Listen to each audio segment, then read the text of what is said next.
Hey, shalom, shalom, shalom, everyone. Section 107 of the 1976 Copyright Act allows for fair use of copyrighted material. This means a limited use is permitted without the owner's permission for things like criticism, news, teaching, or research. It's decided on a case-by-case basis, considering the use's purpose, the work's nature, the amount used, and the effect on the market. For legal advice, consult a professional.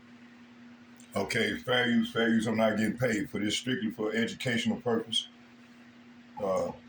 Teaching, news reporting, commentary, and so on. So I'm not monetized.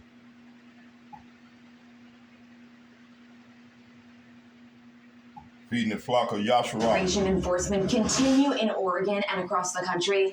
And a recent incident caught on camera shows the moment that a group of protesters in Woodburn drove ICE agents out of the area. One of the agents also caught on camera voicing his disapproval of his job. K2's Jennifer Singh has more on the incident and why Woodburn residents say they are not afraid to stand up to federal agents. The confrontation between federal officers and protesters. Protests against immigration enforcement continue in Oregon and across the country, and a recent incident caught on camera shows the moment that a group of protesters in Woodburn drove ICE agents out of the area. One of the agents also caught on camera voicing his disapproval of his job. K2's Jennifer Singh has more on the incident and why Woodburn residents say they are not afraid to stand up to federal agents. The confrontation between federal officers and protesters happened in this key bank parking lot. I'm told after the officers had locked their key fob in the back of their car. Leave now! Video from January 5th shows two ICE agents surrounded by protesters in Woodburn after witnesses say the agents got locked out of their car. Leslie, who only wants to be identified by her first name, was the first to arrive as part of what she called a local volunteer group that responds to reports of ICE agents. So I showed up and I noticed that they were just parked.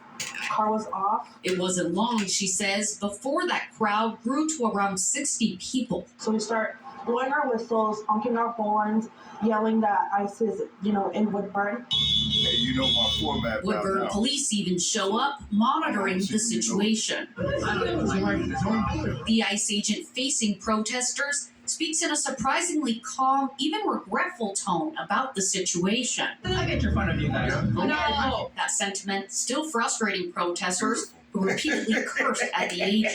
Leslie says the agents eventually smashed open a window to get inside their vehicle. And they did smash their back windshield and retrieve their key. This incident comes after residents say they've been on high alert for months due to the presence of ICE, many essentially quarantining at home out of fear. The city declared a state of emergency in response to the actions of ICE in November and held a vigil for those impacted by ICE on January 12th. Despite examples of violence between federal agents and protesters in other cities, Leslie says it's important for her to show up when she can. I'm afraid, but if I don't do something, then who will? Calling the recent incident a sigh of relief. I was able to see that in that moment that ICE agents did not have power. We had power over them and they were just as afraid. We have reached out to DHS for a response on this incident and have not heard back. In Woodburn, Jennifer Singh, K2 News. Hold out for a minute. I want to read my book, and then we're going to go from there.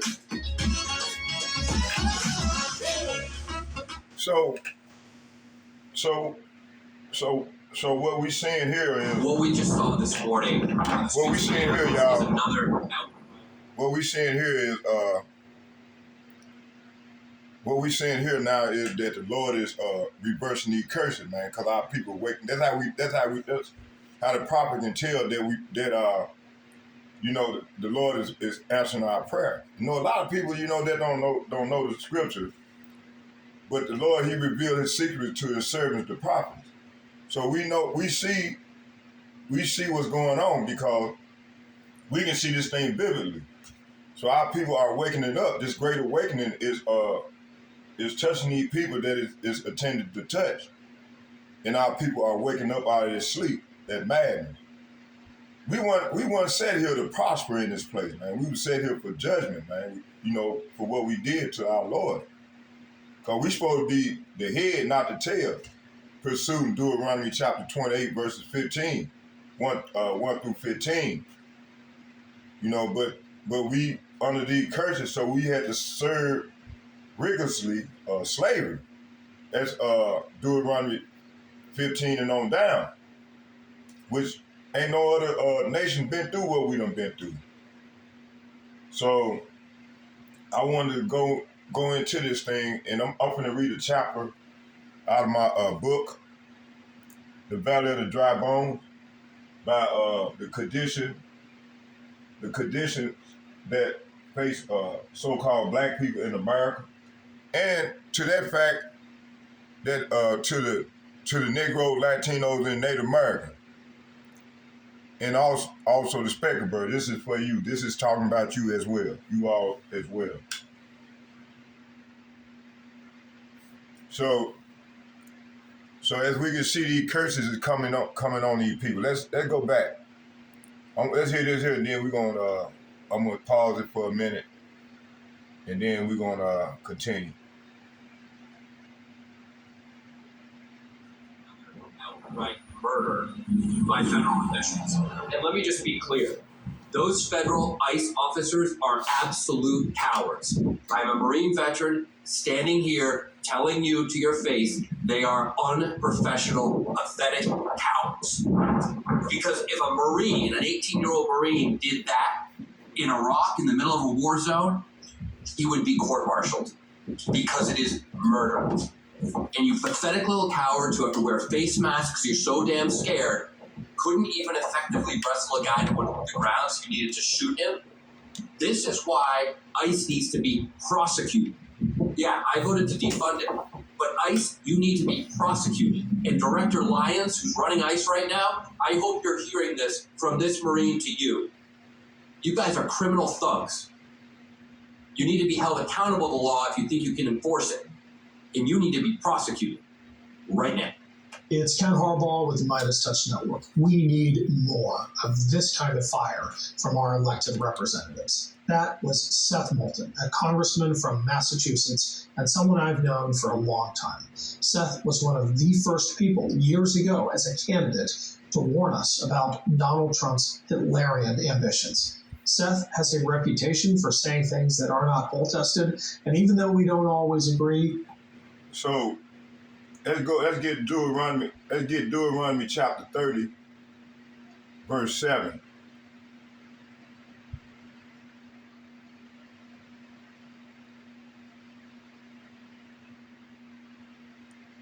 Deuteronomy chapter 30, verse 7.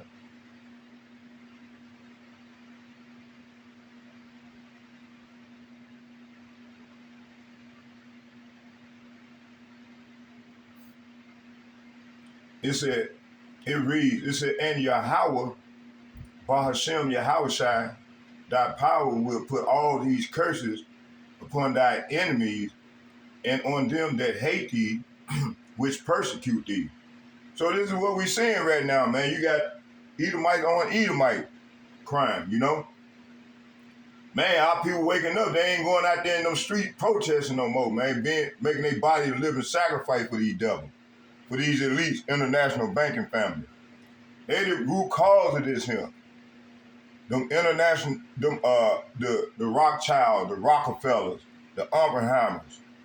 I was watching one of my beloved Elder Apostle video, Elder Apostle Gabar, beautiful man. Y'all subscribe to his channel, be continuous edified. This man, him and Elder Apostle Charles, and they've been in this thing for 40 years. You know, man, it's like, man, beautiful. Hey, I wouldn't be where I'm at without them. Y'all say, damn, man, where you getting all this at? Man, I've been learning from them, man. You know? I've been going for like, what, over 10 years or more. I don't know, somewhere around there, but I got all my teachings from them, and I learned about them through YAHAWAH Bod, my beloved YAHAWAH Bod, you know, and then introduced me into the brotherhood, you know, and Been following them ever since. I love these brothers, man. This is how we learn, man, through the real prophets. To be sounded and grounded in this thing, you know? Be like a lion, you know? Hey, man, I love my brothers, man. But, you know, and you build your character up. You know, and through them, man, the Lord is building you up, you know, to become who he wants you to be, or who you was intended to be from the get-go. Because he only know who we're going to be. 30, 40 years ago, would I ever thought I would be doing this here? No. It's beautiful, man. But the Lord knew who I was from the day that I come out of my mama's womb, you know? That he wanted me to be a prophet. Okay?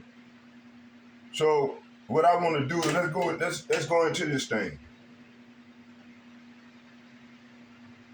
Okay, I'm framing strong, honest framing, and it fits perfect to Ezekiel 37. We're going to go into Ezekiel 37. We're going to touch on some Deuteronomy 58. Matter of fact, hold on here for a second. And I ain't going to read the whole chapter because that's a lot of precept.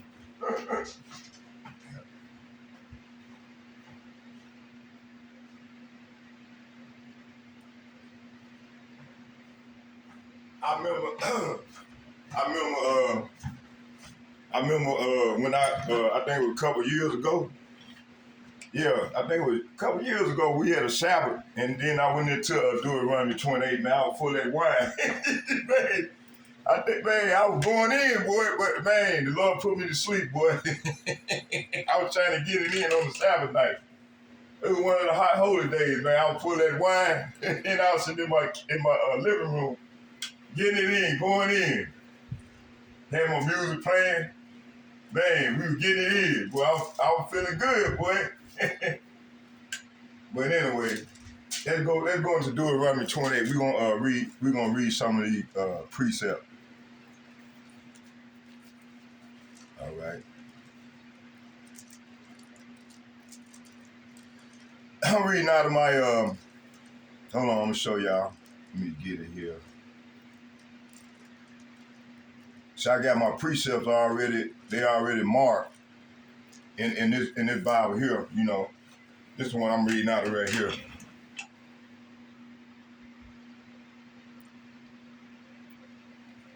Beautiful Bible, y'all. Put that down there. When I was homeless, man, I had lost my Bible. It hurted me, man. I was like, man. And I had went to my, you know, when I search out there on some of my videos, I go into his coffee shop. And so happened the Spirit said, action. The Spirit led me to where my book was at, because I had been without it about 4 or 5 months. And I was, man, it hurted me. I said, man, I missed that Bible. And so having the Spirit just jumped on me, I was having to go in there one day, and the Spirit said, action. I asked the lady, I said, did I leave a Bible in here one time? The lady went, she knew exactly who I was talking to because she still worked there. And she said, yeah, you talking about this one? I said, yeah. I said, all praise to YAHAWAH, about this. I got happy, boy. Yeah, man. You know, and yeah, they put it up for me. I guess they were waiting on me to ask about it. But anyway, let's go here. Deuteronomy chapter 28. I'm going to start at 1 through 15. And it reads, it said, now it shall be, if you will diligently obey the Lord your power, being careful to do all his commandments, which I command you today, the Lord your power, I like to say it, YAHAWAH by Hashem, YAHAWAH Shaddai power, you know. And some, you know, but I'm gonna say it like this here. It said we'll set you high above all the nation of the earth. See, we supposed to be in the Edomite, these international banking family spots. We supposed to be carrying those spots right now. But by us falling away to these heathen and turn our back on our power, man, the Lord sent our ass into punishment, man. We've been in 7 captivities. This is the last one. Okay? Let's read that again. It said, now, it shall be if you will diligently obey your power, being careful to do all his commandments, which I command you today, YAHAWAH, Bahashem, Yahweh Shai, thy power, I'm going to say it, will set you on high above all the nations on the earth, and all these blessings shall be upon you and overtake you if you will obey Yahweh Bahashem, Yahweh Shai, your power. Blessed shall you be in the city, blessed shall you be in the country. Blessed shall you be, it said, blessed shall be the offspring of your body, talking about your kids, and produce, say what? And produce of your ground, and the offspring of your beasts, even our dogs and cattle, and we've been blessed. It says here, hold on. It said, blessed shall you be in the city, blessed shall you be in the country, blessed shall be the offspring of your body, and the produce of your ground.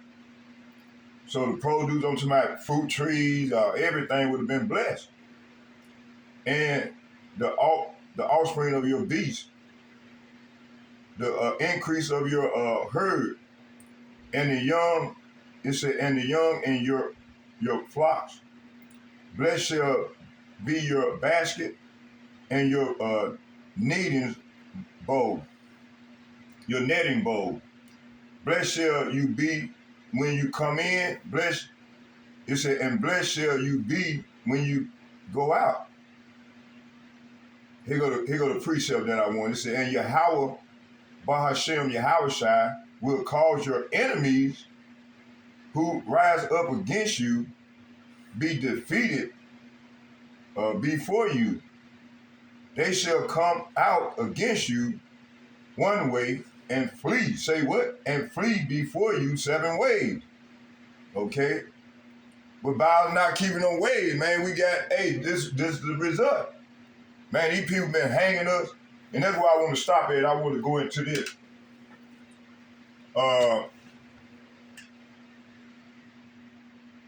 We're going to break down Deuteronomy chapter 28, verses 7. We're going to break down Deuteronomy chapter 28, verse 7.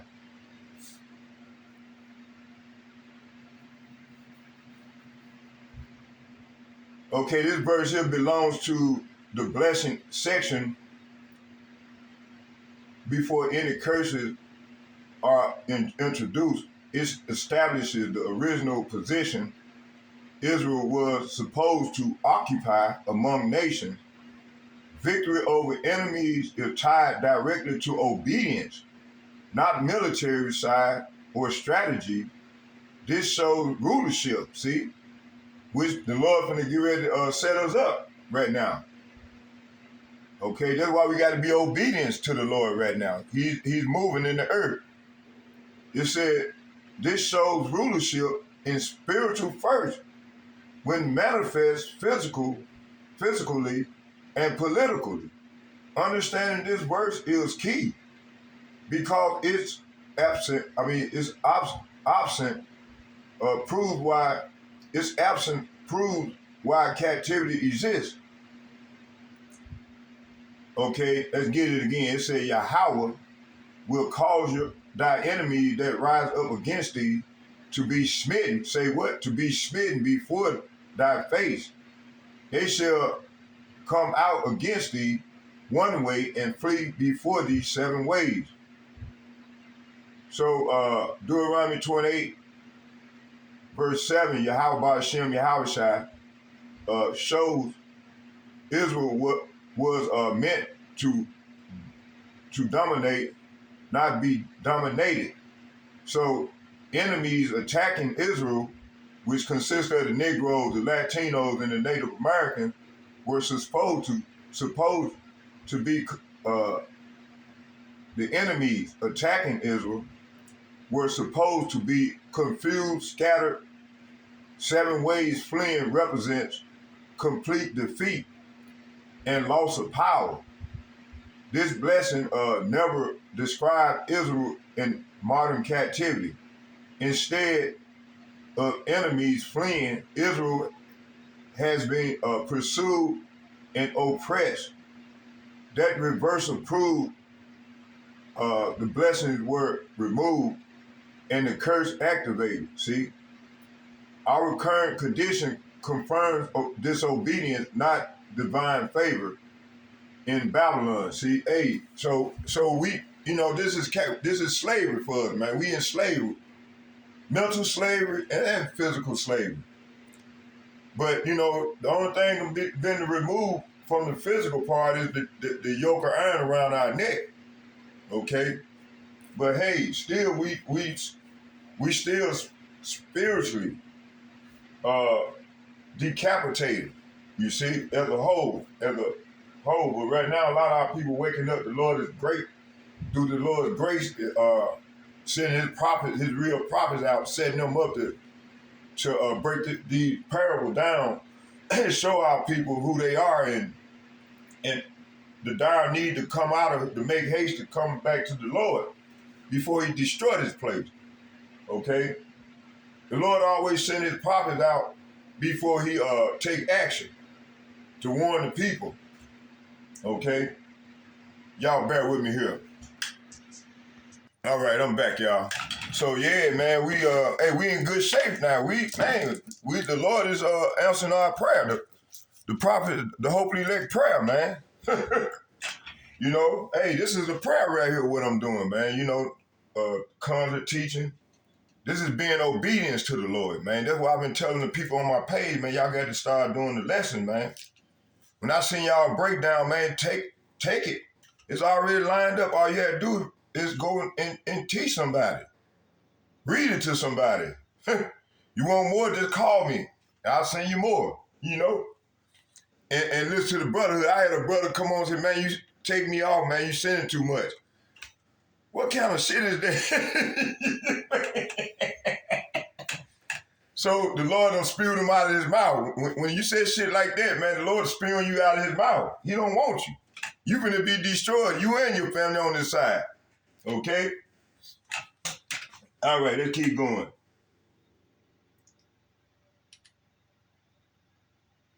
All right, let's get another precept. But first, before we do that, I'm going to read out of this book. I'm finna come out of here. There go the author right there. The Belly of the Dry Bones is talking about North America. We prophesying. That's the prophet. He prophesying to the Lord.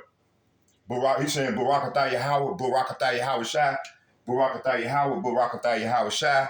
Call lawyer, Yahawah, Bahashem, Yahawah Shai, Bahashem, Rekah Kadash. You see?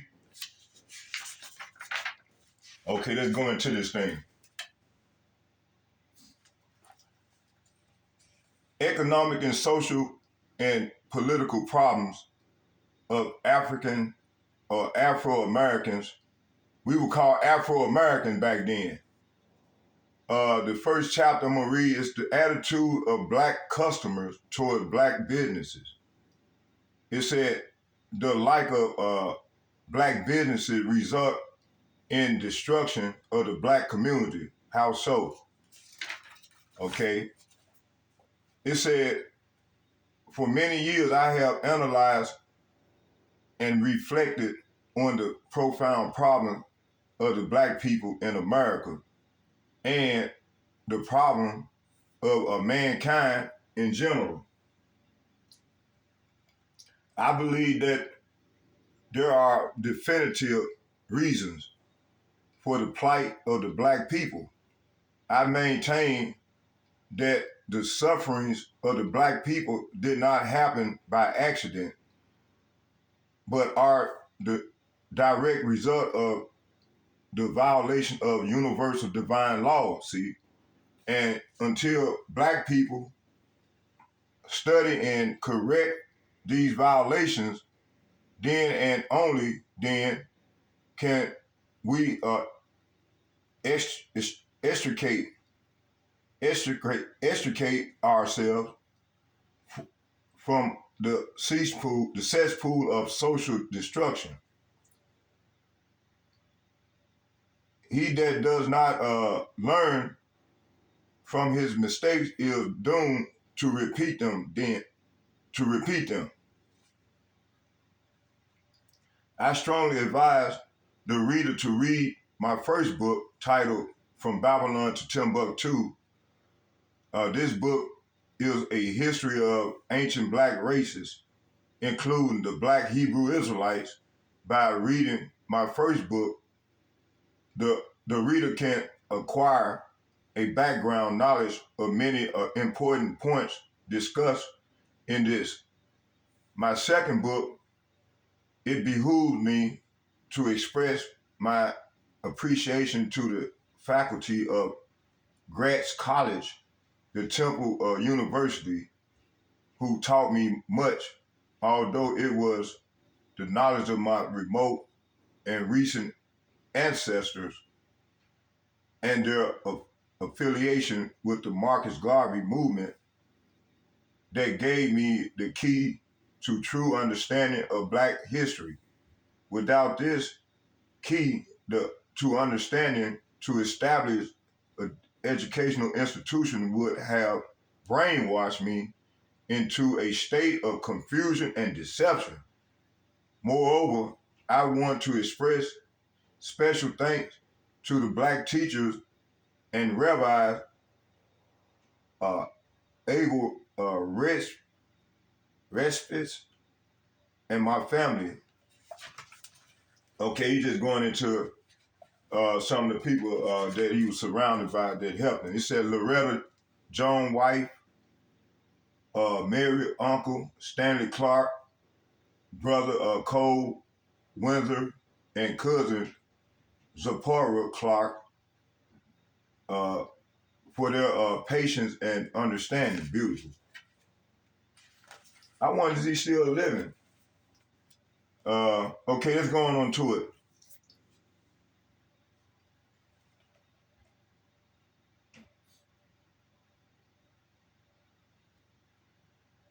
How much time we in?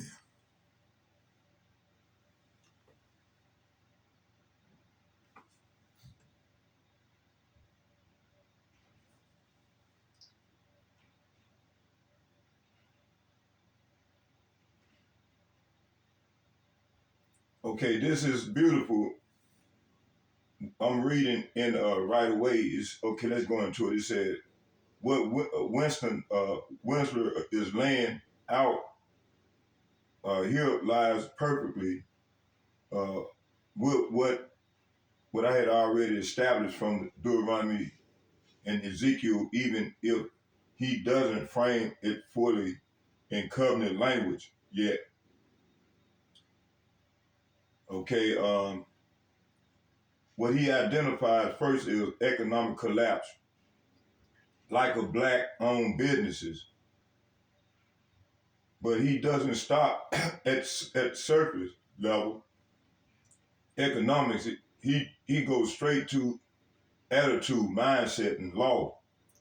That's key. He's saying the destruction of the community is not accidental, not random, and not merely external oppression. It's the result of violating divine law. Okay, that's Deuteronomy 28 language, whether a people realize it or not. Okay, when he said the suffering of the Black people did not happen by accident, that's covenant punishment talk. That's exactly what Moses warned about, curses executed for disobedience. He even uses the same logic YAHAWAH uses. Study the violations, correct them, then restoration follows. And that's where we at right now, y'all. You see? Cause like I said, hey, let's get this again. Let's go back to Deuteronomy chapter 30, verse 7.